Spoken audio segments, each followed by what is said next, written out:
വൃത്തസ്തംഭത്തിൻ്റെ ഒരറ്റത്ത് അർദ്ധഗോളം ഘടിപ്പിച്ച ആകൃതിയിലുള്ള ഒരു ജലസംഭരണിയുടെ ആകെ ഉയരം 2.5 മീറ്റർ, പാദത്തിൻ്റെ ആരം 1.5 മീറ്റർ. ഇതിൽ എത്ര ലിറ്റർ വെള്ളം കൊള്ളും?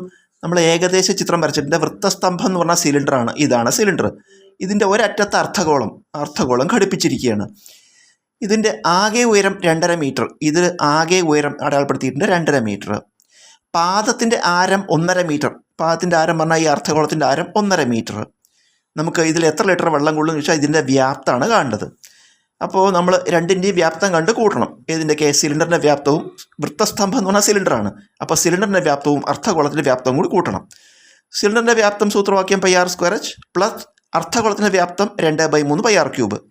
നമുക്ക് ഇതിന്ന് രണ്ടിന്നും πr² കോമൺ ഫാക്ടർ എടുക്കാം. അപ്പോൾ ഇത് ഘടകം. അപ്പോൾ ബ്രാക്കറ്റിനകത്ത് ഇവിടെ അവശേഷിക്കുന്നത് h പ്ലസ് ഇവിടെ 2/3 r എന്ന് വരും. ഇനി നമുക്ക് വില കൊടുക്കുക. പൈയുടെ വില 3.14 ഇൻറ്റു ആരം 1.5 ആണ്. അപ്പോൾ 1.5 സ്ക്വയർ r². ബ്രാക്കറ്റിൽ h, അതായത് സിലിണ്ടറിൻ്റെ ഉയരം. ആകെ ഉയരം 2.5 മീറ്റർ. ഇതിൻ്റെ ഉയരം, അതായത് ആരം 1.5 മീറ്റർ. അപ്പോൾ ബാക്കി സിലിണ്ടറിനെ പറഞ്ഞാൽ 2 1.5 കുറച്ച് അവിടെ 1 വരും. അതാണ് എച്ചിന് വരെ 1 ഇട്ടു പ്ലസ് 2/3 ഇൻറ്റു ആരം 1.5. 3.14 ഇൻറ്റു 1.5 സ്ക്വയർ 15 ഇൻറ്റു 15 225. 2 സ്ഥാനം നീക്കുമ്പോൾ 2.25. ബ്രാക്കറ്റിൽ 1 പ്ലസ് 2 ഇൻറ്റു ഈ 3ഉം 1.5ഉം ഹരിക്കുമ്പോൾ 0.5 ഇത് വരും. അപ്പോൾ 3.14 ഇൻറ്റു 2.25 ഇൻറ്റു 2 ഇൻറ്റു 0.5, അതായത് 2 ഇൻറ്റു അര 1. ആ 1ഉം 1ഉം കൂട്ടിയ 2.